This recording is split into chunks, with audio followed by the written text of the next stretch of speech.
YouTube. I'm the Ask the Builder guy. I also happen to be a master plumber, and I surveyed my newsletter audience, oh, I don't know, a couple of weeks ago, and I told them I was going to start to do more of these vertical live videos, and I asked them what they wanted to know to know about, discover, and one of the interesting topics somebody wanted to know about common plumbing fittings, and it's kind of an interesting topic. Um, if you're not a plumber, you may not know what fittings to use where, and I can tell you that I've gotten quite a few photographs. I got a really interesting photograph from a homeowner in England, of all places, and they had a plumber putting in some underground piping under a slab, and it didn't look to them that the piping was right, and they were correct. The plumber was doing a horrible job. He was using the wrong fittings. So I've got some of the fittings and I want to show them to you. Here's probably, one of the most common ones. This is a 90-degree fitting, all right? So, and most PVC fittings, the standard ones have got a female, these are hubs, and the pipe, fits into here. All right, so this is a female hub, that's a female hub. But guess what? You can also get fittings that have got a female and a male, all right? And the reason that you want to have this is called a street is so that sometimes you need that extra, you don't have enough room, and so this shortens up the distance of the fitting. So understand that you can get fittings that have a female and a male. All right, pretty interesting. So let's go back to this 90.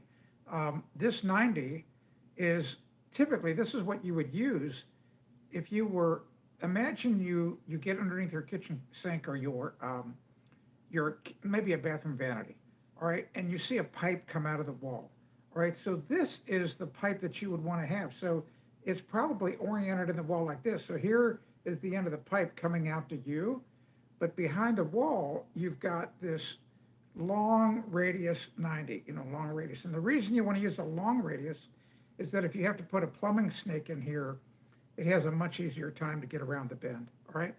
So these are really, really handy to use at the end of a branch run, all right? So that's what you want to use. The probably second most common fitting is what we call a sanitary tee, all right? So this is a sanitary tee. And of course, it gets its name because it kind of looks like the letter T if you had a pipe, coming down from here, all right? So these are really interesting fittings. These can be used for both water and for air, for a vent pipe, all right? But they're installed differently. Let's talk about it. So a sanitary tee, just think of it like a waterfall.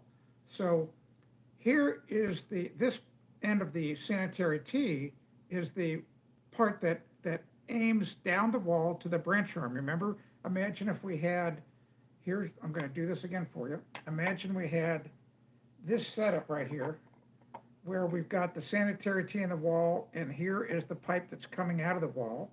All right, so you can see what happens. The water enters here, goes through the pipe, comes over to the tee, and then it goes, and then it goes down, all right? So that's why you see this curved part right here. So make sure if you're installing it for water this way. But on vent pipes, you would put it upside down. And the reason why is this air would be coming down from the roof, and the air would go, I'm sorry about my finger, the air would go this way. All right, so it's really important how you orient it. So these are used for a horizontal branch that comes over eventually to a vertical stack, and then of course the wastewater goes down and eventually gets to the sewer and to the septic tank. All right, now here's one that kind of confuses people. This is a Y, all right, and I think you can understand why it's called a Y. I mean, it's kind of looks like the letter Y, right?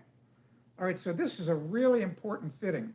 All right, this is a fitting where you want to introduce water from one branch. Like, let's say the water, what typically would be happening is the water's flowing down this direction. All right, so maybe this is a stack going up to another fixture, and then you have another fixture over here, and you want to introduce water into it, all right? So you do it just like the way rivers and streams work. If you ever look at in the real world, I mean, so think of this. The plumbing in your home is not much different than the way Mother Nature takes care of water. So out in the real world, when one stream or smaller river intercepts another one, it rarely comes in at a 90. You don't see rivers doing this. You don't see rivers coming in and just crashing into the other river. You generally see them come in at an angle, all right? So you want to do the same thing in your house. So this could even be installed horizontally under a slab where you would want, one fixture to come into another. So in other words, under a slab, you would never install this fixture where water just comes in and crashes into this wall here, and then it doesn't know which way to go, all right? So the reason that a wise use is it directs the water in the direction it's supposed to go. It forces it down into the stack. It's really that simple. Okay, so let me go to some of the comments here. I'll do my best. It looks like some of them scrolled. Here we go. Let me go back up. Mario, hey Mario, how you doing? I know I'm not Helen Keller. No. Boy, somebody's fun. All right, so no, I don't know what I am. I think I'm farsighted. All right, so what do you want to do to introduce water through one branch? A lot of different questions. Why are you a builder? Well, I was a builder for 20 plus years, and then I decided to go into this media career, and I started Ask the Builder back in 1993 as a syndicated column, and I was the first home improvement channel on YouTube, believe it or not. So anyway, so here's a great one. Mario says, why do you want one fixture to come into another? Well, Mario, that's simple, because you generally only have one pipe that exits your house that goes to the sewer, the city sewer, or to a septic tank. But think how many fixtures are in your house. You might have an average house, let's say a 2-bathroom house. It's going to have 1, 2, 3, 4, 5, 6 fixtures in the bathroom, a kitchen sink of 7, washing machines 8, might have a floor drain 9.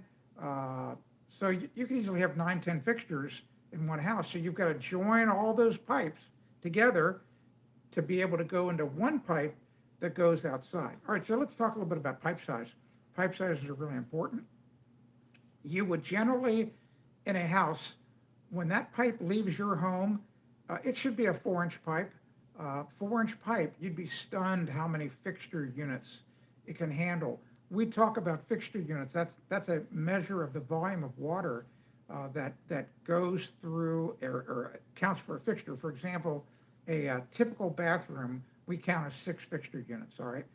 So one 4-inch pipe can easily handle 10, 15, 20 bathrooms, no problem whatsoever. There's all kinds of tables online that you can look this up. But toilets, a residential toilet, you always have to pipe that with a 3-inch pipe. Showers, a residential shower is a 2-inch pipe.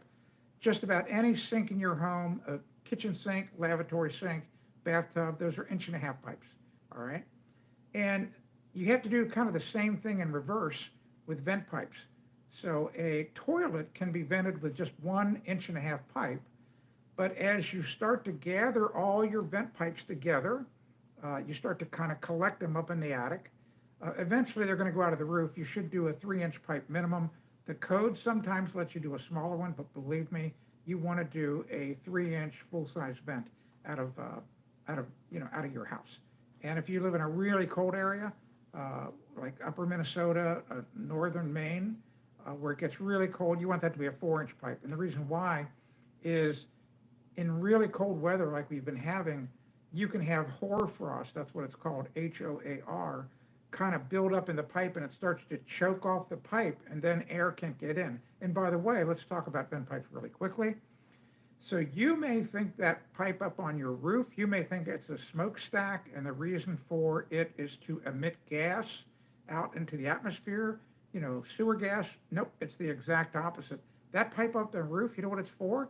It's to let air into the system, because every time you put water into a drain pipe, let's say you flush a toilet, let's say no water is being used in your home. As soon as you what's in the pipes then? If there's no water in the pipes, there's air. As soon as you flush the toilet and you introduce a gallon and a half or 2 gallons of water into the pipe, it pushes the air in front of it. And so you need to replace that air.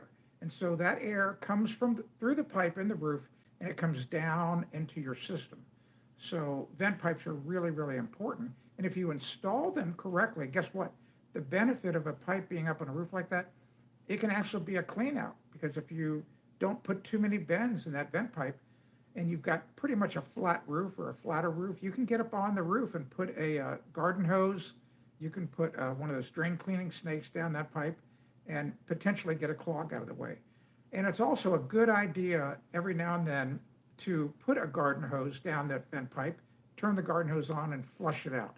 You want to keep your vent pipe system very clean. Let's see if there's any other questions I might be able to answer. Why do you want to fish? I've already answered that one. Yeah, thanks. Oh yeah, Jennifer, how you doing? Hoarfrost, yeah, hoarfrost, it's big. I've seen it happen before. In Cincinnati, we had a really cold spell back in the 1980s, and you could see the frost build up on the top of the vent pipe, and we had some windy weather, and you could actually see the frost kind of going the direction of the wind. It was really pretty interesting. So anyway, I don't want to take a lot of your time. I just want to try to do some of these shorter videos to explain things.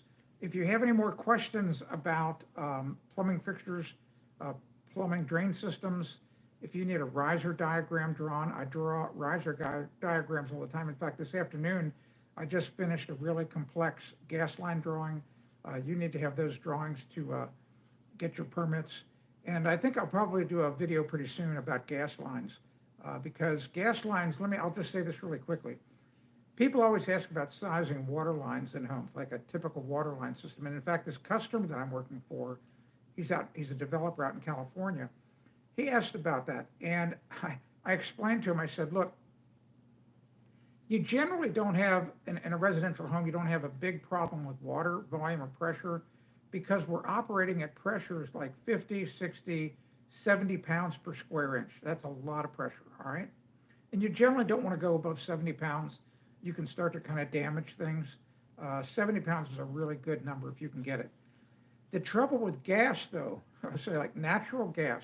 So when the gas comes to your house, it stops at the meter. And on the meter, they've got a pressure regulator on purpose. They have to kind of choke it down. So the pressure of the gas that's on the house side of the meter is measured in ounces, all right?